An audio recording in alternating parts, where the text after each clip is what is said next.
Today's narrative of the Lord's conversation of the woman from Samaria has got to be one of the most extraordinary narratives in all of the New Testament. Its beauty, its depth, but also what it is that is taking place, because it is truly remarkable. It is not by accident that Jesus chooses to stay seated at the well while his disciples went into town to buy provisions. Because in his providence, unbeknownst to her, a certain woman had a date, an interview with Jesus Christ. And it was a meaning that Jesus was truly longing for. So let's start by looking at the woman herself. We have to ask the question, why is this woman going out of town to the well to draw water at noon, when this is completely contrary to the custom at the time? Women went out to draw water in groups. It was something of a social activity. And they went in the cooler times of the day, in the morning and in the evening.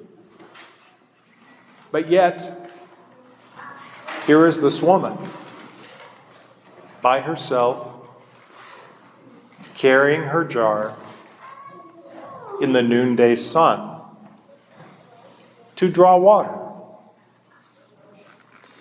But we know the answer to the question, because in her interview with Jesus Christ, we come to discover she had had 5 husbands.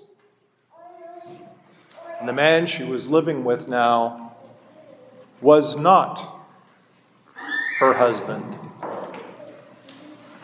She would be a woman with, as we like to say, a person with a checkered past. A very checkered past. It was recognized in the community that her life was deeply immoral. And clearly, she was an outcast. The other women didn't want anything to do with her. It really kind of begins to paint a picture. And it's not hard to imagine her loneliness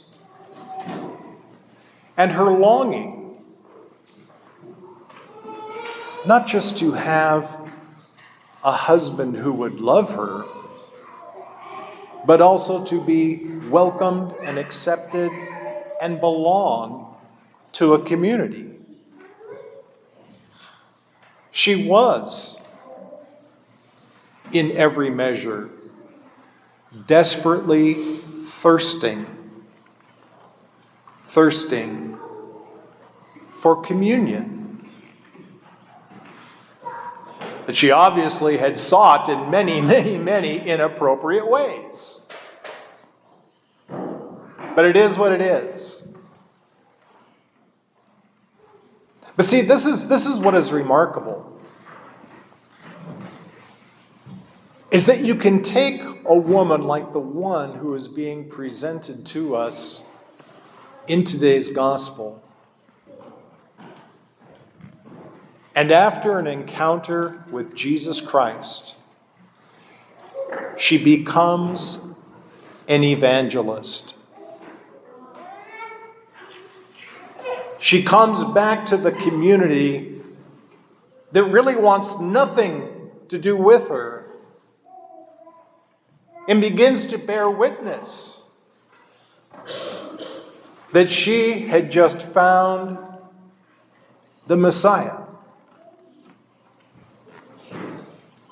And see, there must have been some people in town who were ripe for that news, because probably not wanting to hear something so fantastic coming from a person of such poor moral repute, nonetheless took her words as face value, because something had changed. Something had changed. And so they went out to find who this man was that she was talking about, and inviting him to stay with them for a couple days. We are told they came to believe that he was the Savior of the world. It's stunning, isn't it? What Jesus Christ did and what he worked in her heart, and ultimately the fruit it bore. A morally corrupt woman was transformed in one meeting into an evangelist. And because of her, many others came to believe.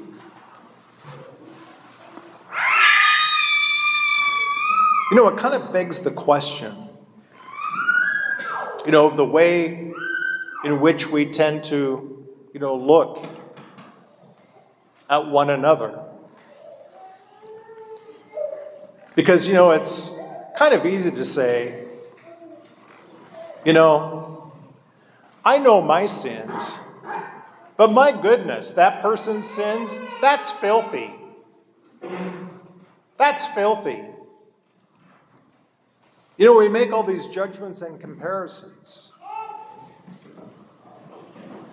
because we want to esteem ourselves and believe ourselves to be better than others, despite our knowledge of our own shortcomings. And it's a real failure to understand and comprehend what it is that Jesus Christ sees, what it is that Jesus Christ knows.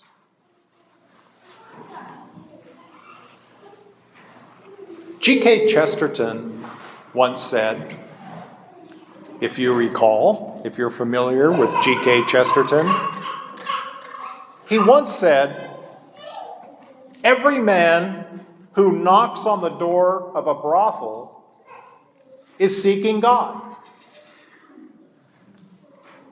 And that can startle a lot of people,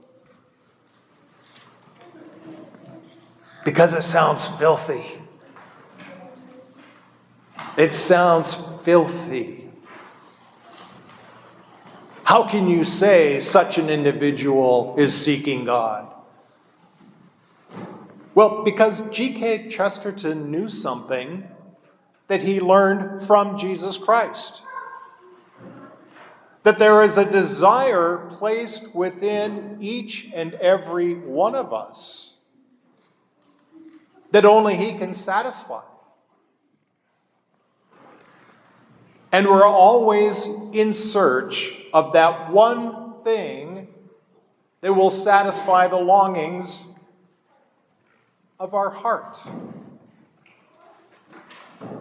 But we make these monumental errors in thinking that the desire is for an object or some pleasure, something. We misunderstand. We think we know ourselves, but yet we don't know the most fundamental thing about the desires that exist within our hearts. We never stop to examine them. Why do I do the things I do? Why do I keep going back to that same tired trough expecting a different result? but we don't.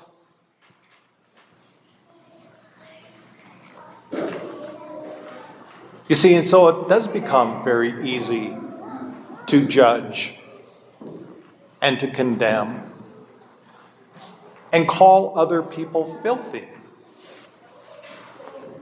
when all they're doing is what we're trying to do.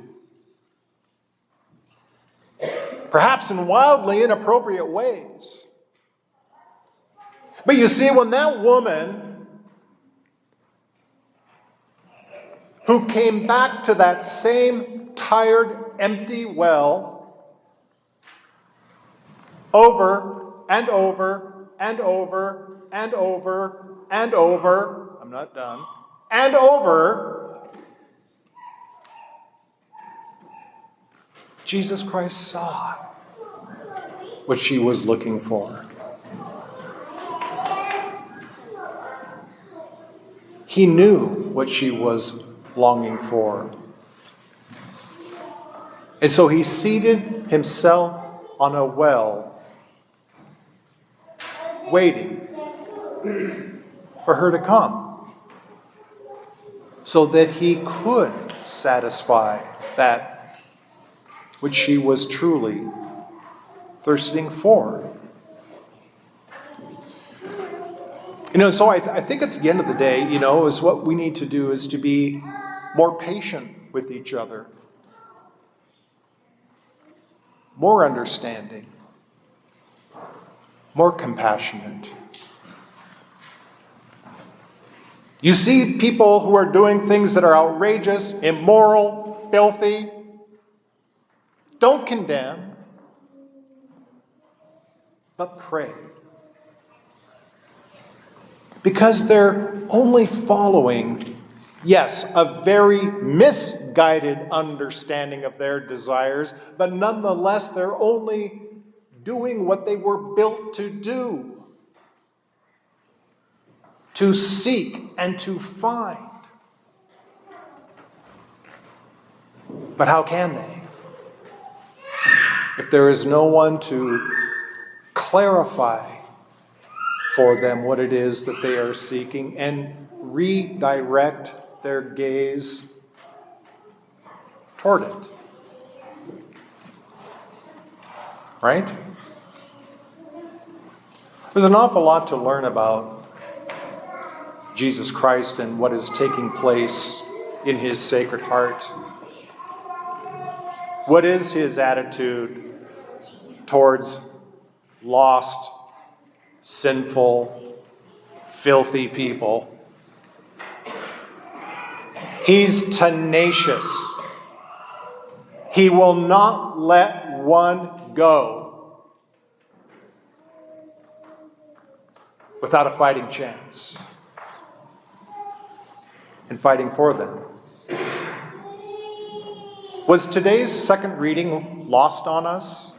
What did St. Paul say? It is like one of the clearest sentences. Clearest.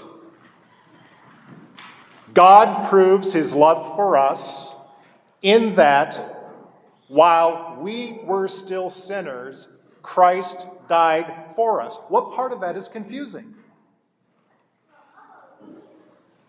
What part of that don't we understand? Does it apply to some? Does it apply to all? Did St. Paul qualify it in those terms? No, he did not. He put us all in the same boat, heading toward the same iceberg of destruction. We're all in the same boat. There's no buts. But we're all in the same boat, and because of his love for us, Christ died. Full stop. Full stop. And so, I think as we continue this, Lenten journey, this is that point where the church is asking us to stop, pause, and reflect. to examine our desires and see how misdirected they are.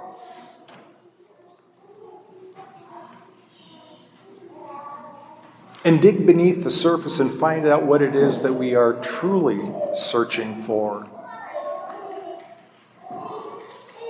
And if we're honest about what we're truly searching for, that journey is going to take us straight to the feet of Jesus Christ. And then maybe in that process, we can grow in a little more understanding and sympathy for others, to think more compassionately toward them, and to be more patient. Because we're all lost. We're all longing. We are all struggling. And through it all, it is the Lord who is drawing us each, one by one, to a personal encounter with Him, so that we too might become witnesses of His infinite mercy and love.